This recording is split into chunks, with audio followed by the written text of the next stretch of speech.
soy Carmen Sánchez, una de las psicólogas de la Asociación de Afectados de Neurofibromatosis. Me gustaría en esta ocasión hablaros de algunas redes sociales digitales que pueden utilizar las personas afectadas de NF o sus familiares por diferentes razones. En una de las más populares, los usuarios esperan encontrar información, ayuda de diferentes recursos o bien apoyo para reducir la sensación de soledad. Pero muchas veces las utilizan como si fuera una consulta de diferentes profesionales, ¿no? Como médicos especialistas, psicólogos, trabajadores sociales, etc. No hay que olvidar que estos perfiles, estos grupos, los puede crear cualquier persona. Y sobre NF hay muchísimos en la red. Entonces, ¿cuáles son los riesgos? Encontrarnos con un coladero de bulos que ofrecen falsas curas o tratamientos sin un respaldo científico, o bien información que más que aclararnos las dudas nos puede llegar a desorientar porque las personas responden según su propio caso y esto es algo que no tiene la fiabilidad necesaria. Cuando se trata de, en una red social, de encontrar, de buscar a alguien que les escuche, si lo hacen todos, lo que se encuentran es que muy pocas personas lo hacen, porque todos entran a lo mismo.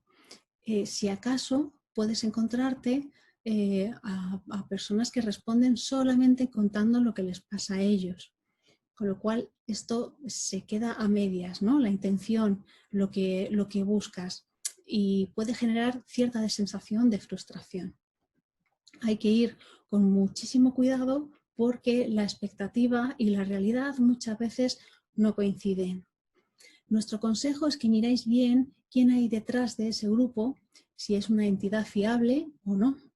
También si hay un moderador que responda con cierta frecuencia para desmentir bulos y para derivar, porque la mejor consulta es la del profesional cualificado que atiende de manera personalizada.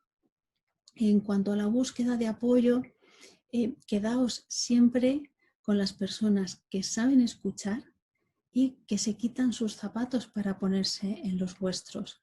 Eso es la empatía. Por otro lado, para resolver algunas dificultades en las relaciones sociales que existen con algunos afectados de NF, hay plataformas que permiten ampliar ese círculo de amigos y que sirven para establecer un primer contacto y poder tener después un encuentro personal. La búsqueda individual puede resultar a veces decepcionante porque, bueno, pues es más difícil si vas de uno en uno a encontrar a alguien que te encaje, pero hay sitios donde se organizan quedadas grupales según diferentes intereses y aficiones, como cultura, gastronomía, naturaleza, deporte. Y siempre va a ser mucho más fácil encontrar a alguien con quien conectes entre un grupo de personas y en el caso de que esto no ocurra, al menos habrás hecho alguna actividad que te guste. Como veis, el mundo de las redes sociales es muy complejo y ha crecido mucho en los últimos años, así que hay muchos más temas que abordar y seguiremos hablando al respecto. Pero si necesitáis una orientación mucho más personalizada sobre este tema, no dudéis en contactar con nosotros. Un saludo.